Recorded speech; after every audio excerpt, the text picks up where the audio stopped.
कमल और बुद्धा। किसी समय की बात है, एक गांव में बहुत ही सुंदर सरोवर था। उस सरोवर में हर दिन कमल के फूल खिला करते थे। दूर दूर से लोग उस सरोवर के सौंदर्य को देखने आया करते थे। एक दिन गौतम बुद्ध अपने शिष्यों के साथ उस गांव में पहुंचे। गांव के लोगों ने उन्हें देखकर बहुत खुशी का अनुभव किया और उनसे आग्रह किया कि वे कुछ समय उनके साथ बिताएं और अपनी शिक्षाएं साझा करें। बुद्ध ने गांव के लोगों की प्रार्थना स्वीकार की और सरोवर के पास एक पेड़ के नीचे बैठ गए। गांव के लोग उनके चारों ओर एकत्र हो गए।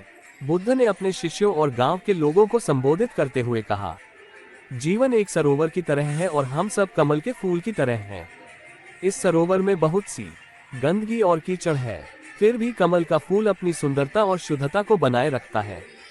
गांव के लोग ध्यान से उनकी बातें सुन रहे थे।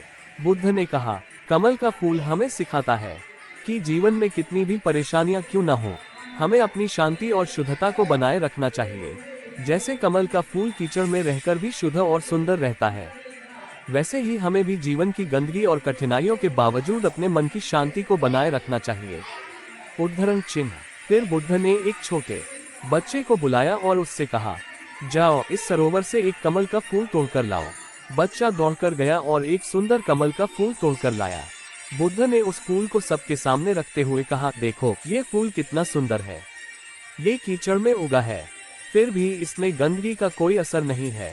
ये हमें सिखाता है कि हमें भी जीवन की गंदगी में रहकर अपनी शुद्धता को बनाए रखना चाहिए। लोगों ने बुद्ध की बातें सुनकर मनन किया और समझा कि जीवन में कितनी भी मुश्किलें आए, हमें अपने भीतर की शांति और संतोष को बनाए रखना चाहिए। बुद्ध ने कहा, जैसे ये कमल का फूल अपने चारों ओर की गंदगी से प्रभावित नहीं होता, वैसे ही हमें भी जीवन की कठिनाइयों और परेशानियों से प्रभावित हुए बिना अपनी शुद्धता और सुंदरता को बनाए रखना चाहिए।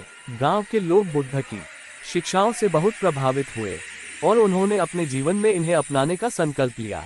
उन्होंने सोचा कि वे भी कमल के फूल की तरह जीवन की सभी मुश्किलों का सामना करेंगे और हमेशा शांति और संतोष को बनाए रखेंगे। बुद्ध का यह उपदेश गांव के लोगों के जीवन में गहराई से बसा गया।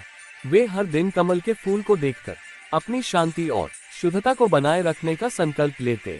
शिक्षा। इससे हमें ये शिक्षा मिलती है कि चाहे हमारे जीवन में कितनी भी कठिनाइयां और परेशानियां क्यों न हो, हमें अपने मन की शांति और शुद्धता को बनाए रखना चाहिए। हमें कमल के फूल से प्रेरणा लेनी चाहिए, जो कीचड़ में खिलकर भी अपनी सुंदरता और शुद्धता को बनाए रखता है। चैनल को लाइक और सब्सक्राइब करें। ओम नमो बुद्धाय।